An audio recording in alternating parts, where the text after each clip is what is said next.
ခန်းနာထဲဝါလာတဲ့လူကုန်ထံတွေရဲ့ကာပွဲခန်းနာကြီးတစ်ခုမီးဆိုင်ကြီးတွေအောက်မှာလူတွေအားလုံးပျော်ရွှင်စွာကောက်ခုံနေကြပေမဲ့ဒီပွဲရဲ့ကွယ်ရာမှာတော့စိတ်ဝင်စားစရာဒရမာတွေရှိနေခဲ့ပါတယ်။လှပကြော်ရှင်ပြီးဝိုင်းခွက်ကလေးကိုကင်ထားတဲ့သူမကတော့ရှင်ရုပ်ပင်ရှင်ရုပ်ပင်ပါသူမဟာလူကုန်ထံလူမိသားစုရဲ့အိမ်အောင်ရှင်မတဦးဖြစ်ပါတယ်။ဒါပေမဲ့ပွဲလယ်မှာတော့အခြားမျိုးသမီးတွေကသူမကိုရွာသူမလေးအဖြစ်နှိမ်ချပြီးအတင်းပြောနေကြပါတယ်။သူတို့ကသူမယောက်ျားကတခြားမိန်းမနဲ့ကောက်ခုံနေတာတော့ဘာမှမပြောရဲဘူး။လူမိသားစုတွေရောက်လာတာကိုပဲကံကောင်းလာပြီးဆိုပြီးလှောင်ပြောင်နေကြတာပါ။ဒီချိန်မှာတော့ဇက်လိုက်မင်းသားဖေယ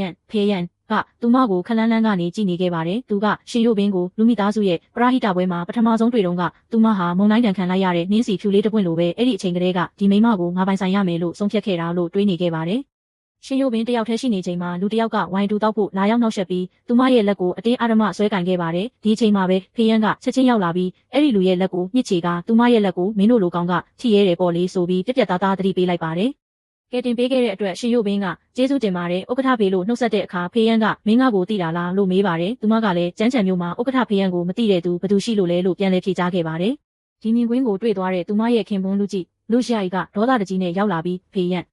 ငါမိမနာကဝေးဝေးနေလို့အော်ဟစ်ပါတော့တယ်ဖေယန်ကလည်းမင်းမိမဟုတ်လား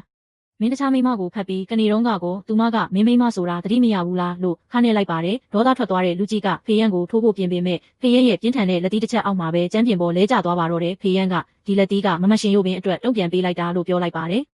လဲကျသွားတဲ့လူကြီးကရှင်ရုပ်ပင်ကိုဒေါသထွက်ပြီးရှင်ရုပ်ပင်ငါ့ဖိုးသာလူမိသားစုဒေဝါလီခံရမယ့်အချိန်မှာကဲမပေးခဲ့ရင်မင်းခုလိုနေရာမျိုးမှာရှိနေနိုင်ပါမလားအိမ်ပြန်မယ်ဒီမှာအဆက်လာမခွဲနဲ့ဆိုပြီးသူမကိုအတင်းဆွဲခေါ်သွားပါတော့တယ်ဖေယန်ကတော့သူတို့ထွက်ခွာသွားတာကိုမျက်မှောင်ကုပ်ပြီးကြည့်ကြံခဲ့ပါတယ်အိမ်ကြီးထဲပြန်ရောက်တဲ့အခါလူကြီးရဲ့ရုပ်ဆိုးလာတဲ့ပြုတ်မှုတွေပေါ်လာပါတယ်သူကဒဏ်ရာရထားတဲ့သူ့မျက်နှာကိုကင်ရင်းရှင်ရုပ်ပင်မင်းကြောင့်ဒီနေ့ငါအဆက်အကွဲကြီးကွဲရပြီးမင်းကအမြဲတမ်းနှမျောစရာယုံနဲ့ရှောက်သွားနေလို့ဖေယန်ကသတိထားမိသွားတာမင်းစိတ်ထဲမှာသူ့ကိုမျှော်လင့်နေတာကြာပြီမလားလို့ဆွဆွဲပါတယ်ရှင်ရုပ်ပင်ကလူကြီးရှင်ကျမကိုဘလို့တောင်ဆွဆွဲရရတာလဲလို့ပြောတဲ့အခါလူကြီးကတော်ဆန်း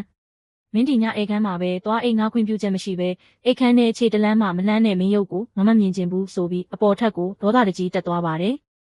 အခန်းထဲမှာတယောက်တည်းငိုကြွေးရင်းကြံရစ်ခဲ့တဲ့ရှင်ရုပ်ပင်သူမရဲ့စိတ်ထဲမှာတော့လူကြီးကတခြားမိန်းမလင်းချောင်ချောင်နဲ့ပျော်ပါနေခဲ့တဲ့အတိတ်တွေကိုပြန်မြင်အောင်ပြီးဝမ်းနည်းနေမိပါတယ်။တစ်ချိန်တည်းမှာပဲငါတို့ကပထမဆုံးအကြိမ်တွေ့ဘူးတာတင်ပဲကို